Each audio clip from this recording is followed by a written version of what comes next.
Hi everyone, this is the summary of PupScouts week 2 and an explanation of possible things you can do this week for homework to support your dog's learning. So this week we had a wonderful time. I've seen definite improvement in all three, and Elle joined us for the first time this week, but I've known her for a few months now. And it was a hard, challenging day for me because a lot was coming up and there were a lot of challenges to navigate with the different dogs, their different learning styles, the different tools that work effectively with them, and what was coming up for them, were different issues. And so it was, there was a lot to juggle today for sure. I did my very best. I had a half wetsuit on today, got in the water a number of times, many times, to help everyone learn to swim. So let's get started with just the basics of dynamics this week. There was a shift in dynamics because the ratio of PupScouts to mentors and teachers was different than my ideal. Jonah had to stay home today because of ringworm, and Wally stayed home with him, so that's 2 dogs out. There were supposed to be 4 influencers and 3 students. So instead there were 2 teachers and 3 students. So, that changed things, especially for the dogs that hunt or like to go farther. Everyone did respect Raven, and they were generally following her. I think Yuji definitely is respecting her as the leader.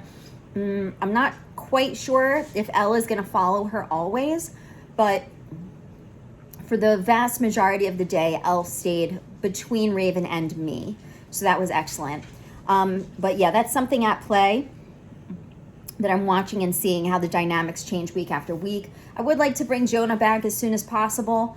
I understand that his type of ringworm, it's not really contagious unless another dog like rubs up against him.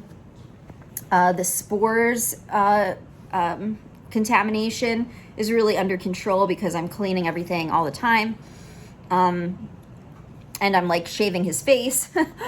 They say to do that to get rid of the hairs that can drop spores. So if you give me some feedback when you would feel comfortable to have him join us again, to sit separately from everyone, and to wear the basket muzzle on his face, that might be helpful too. So as far as what we learned, so here's how, and I want to explain this because maybe it was confusing at the pickup. The progression of teaching dogs to swim and how I generally work with this is I start them off in streams and creeks and places where it's pretty shallow. They have options. They have areas where they can choose to cross or not. They can increasingly choose, and I can choose to place us in more difficult positions and to have them focus on specific skills. So dogs being able to enter the water, even if they're slippery rocks, is a fundamental thing in the Pacific Northwest because we always have slippery rocks all winter. Also, under the water, it is almost always smooth rocks that are large rocks, meaning they aren't pebbles that would give you some traction, but they're large rocks that are slippery to step on. And so if you're going to walk in the water, if the dogs are going to be placing their feet in the water, they're going to have to figure out how to safely move their feet and move their bodies across. And so I build the dogs up doing that first, and then moving little by little to having short bits of time where they swim. So they might have 1 second, 2 seconds where they actually swim and then get out. And it's a very natural progression. And then I'll hike them up the stream, down the stream, so they can go into deeper water. And then I'll start using their harnesses and get in with them and hold them to learn the strokes, and then do other exercises for them to get to that skill. So I did bring my full wetsuit today, planning to get into quite deep areas with them.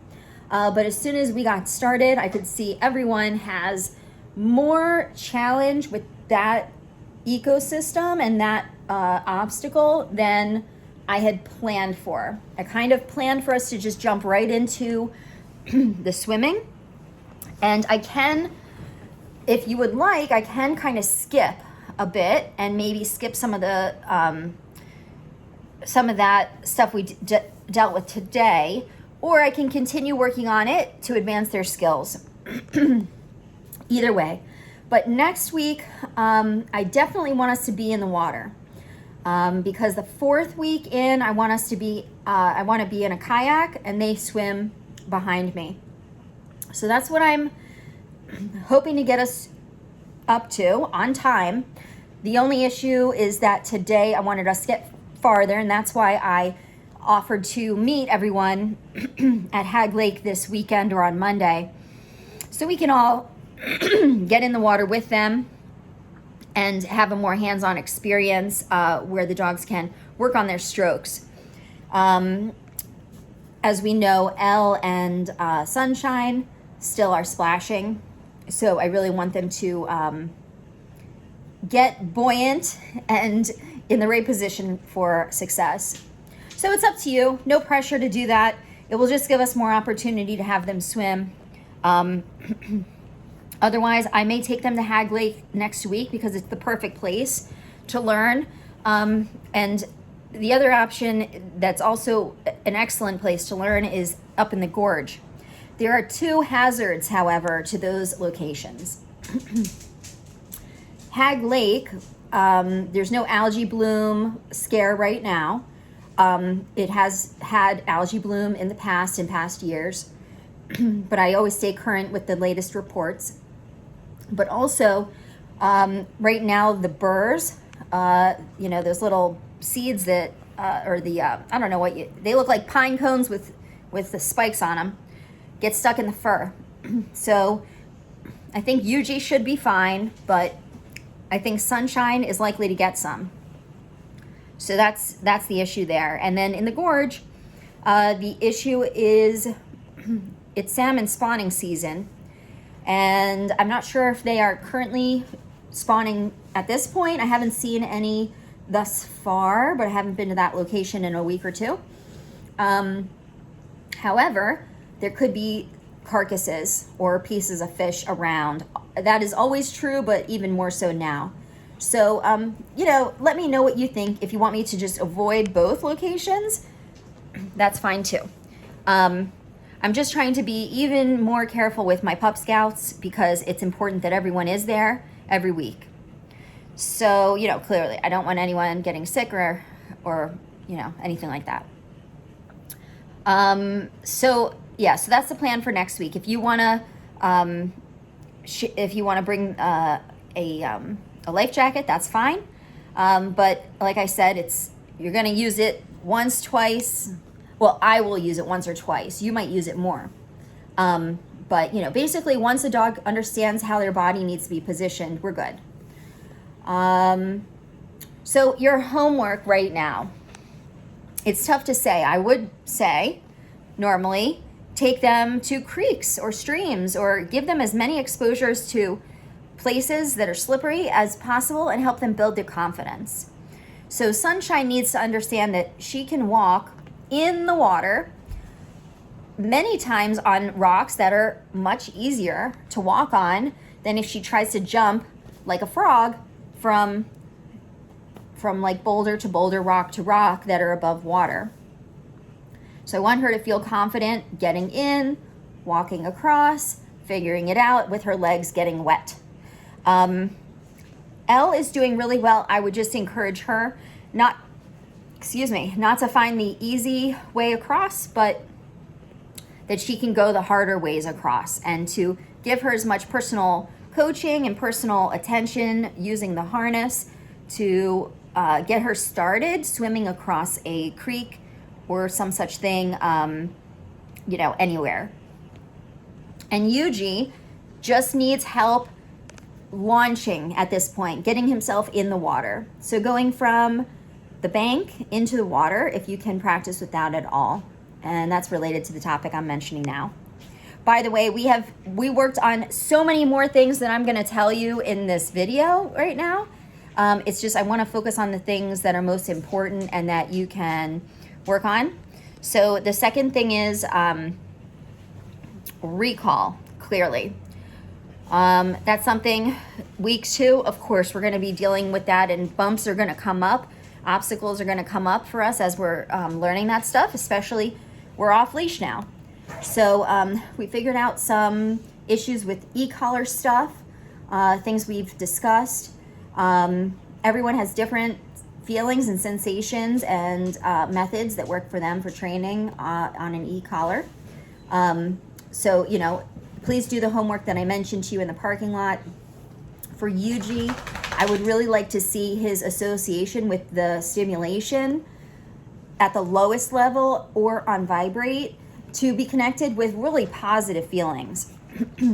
For some reason, he's having a reaction where he believes, I think, that he's like getting stung by a bee or something, or it scares him, or for whatever reason, it's causing him to keep going forward away from the pack and away from me and towards the van rather than come back to us when I'm calling his name. And that's only when he gets to a certain distance. Forgive me, I have to give Raven a bone because she's bothering me and telling me she wants her bone. This is our routine. After dinner, everybody gets treats. All right, so Elle, she's doing really well so far with her e-collar. The big thing with her is, it seems to me she's not totally consistent.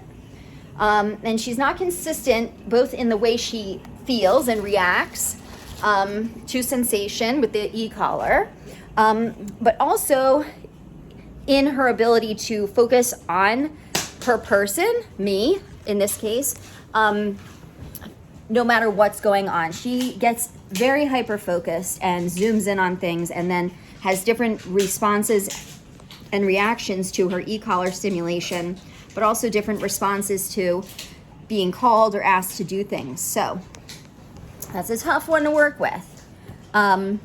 Clearly, we won't be able to read her when she's at a distance from us.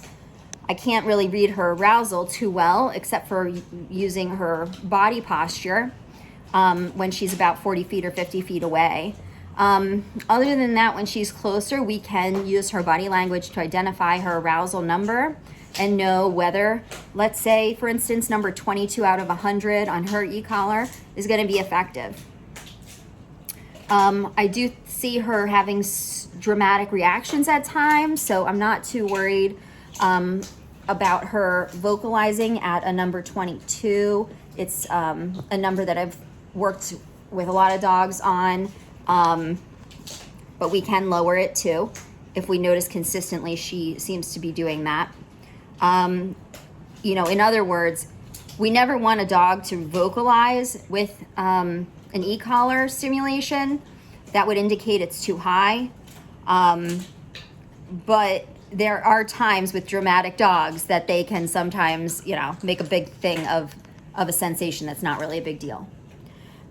So we'll have to play with that. And Sunshine is doing great with recall. I'm really not worried about her at all. She's consistently coming to me and staying with me. She's really doing great with that. The only thing I'm noticing is, and clearly we're crunched for time, so I do need to, you know, teach them to swim within our time period. And so I'm going to have to like get her, pick her up and, you know, bring her in the water. And so she's getting wind of that and she's starting to be like, no, and kind of back away from me. So if you can practice at home picking her up a bunch of times and just, you know, let her know that that sensation of being picked up, it doesn't always mean she's going to be put in the water.